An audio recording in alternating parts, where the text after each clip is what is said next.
Greetings YouTube, this is Toy Customizer Wake Angel 2001. Some of you are probably wondering why I've been absent for a week. I only announced it on DeviantArt, but I had computer problems. The darn thing kept on overheating. I think there was a software bug in the stuff that I downloaded to edit those HD videos for my new camera. So it's going to be a while before I find some safer software, so I'm going to hold off on using that new camera for a little while. But I don't need that camera to make these custom videos, so let's go on with the last part of Camunon's commission, which is Enon the Dragon. Enon's kind of a first for me, in that he's the very first Espio-based custom that I've yet made. So yeah, Espio the Chameleon is the base. Of course, his head would need some heavy modification. The face looked okay once the horns plucked out, but Enon has those spines if you just looked at my drawing. Actually, he almost looks like Supersonic. You might be wondering why I didn't just use a Supersonic head, but, the face for Supersonic just isn't right. And I'd rather make hair than faces, because, faces aren't easy. The upper body didn't need any modification besides a repaint, and, oh yeah, cutting off the spines on the back. But I think this is a good time to mention that way back when Espio was first announced as a character for Knuckles Chaotix, I thought for a while that he was a girl, mostly because of that heart-shaped belly patch. I don't know what's up with that shape. Anyway, the lower body required a little more extensive modification. As you can see, Espio has a curly tail like any other chameleon, so what I did was cut the curly bob on the end off and then sculpt over it to make it thicker, to look more like the dragon tail. All that plus removal of the 3 spines on his back and a quick repaint, and you have the body for Enon. Oh, and by the way, look at the peg for Espio's waist. There is no way that is compatible with any other figure. So no, Espio's parts are not as compatible with the other figures as they are to each other. He's one of those. Enon is one of those characters that doesn't wear gloves, so I had to take hands from a Shadow and Tails figure and cut the glove cuffs off and then drill a new hole into them that Espio's wrist peg could go into.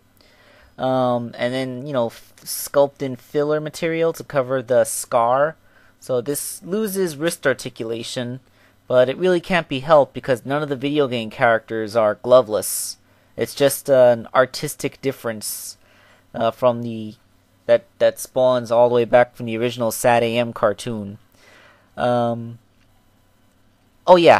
Just like with the Sigma the Shadow figure, I used an X-Acto knife to carve claw tips on the ends of the fingers, and painted them this time because his claws are lighter than his scales. Enon does not wear shoes either. He has big 3-toed feet, which look rather dinosaurian. Just like with Bunny Rabbit, I had to sculpt these from scratch, and getting them symmetrical is not really easy. It's not easy at all. In fact, after I made them, I had to file the left foot down a bit because it was a little taller than the right foot. But after that, the Enon figure looks pretty good. Let's get a good shot of him. So Enon is another one of those characters that Camunon has commissioned that succeeds in basically matching the style from the Sonic characters while retaining his own identity, not really being any kind of recolor. Although you can see if he was made into a sprite, you could probably make one by modifying a Supersonic sprite in some way. But I digress. Also, he doesn't look anything like the dragons from the comic book or cartoon. Like Dulcie. Maybe I'll make a Dulcie one day. Need to get a Dino figure. Needs to be about 6 inches tall to preserve scale. I'm digressing again. Let's finish this up. To date, Camunon has been my most prolific commissioner. As you can see, all 10 of these figures were ordered by him. And since he lives all the way in Brazil, he made the decision to have all of them made so that he could save on the international shipping. it being charged only once instead of being spread out over several packages. And if you look back, the first one is the yellow guy in the front, which was static. And that was a long time ago. I've been working on these guys for a long time. So many things just prevented me from making them as fast as I wanted to. Like, I had to get to other people's things, and, there's always work in real life.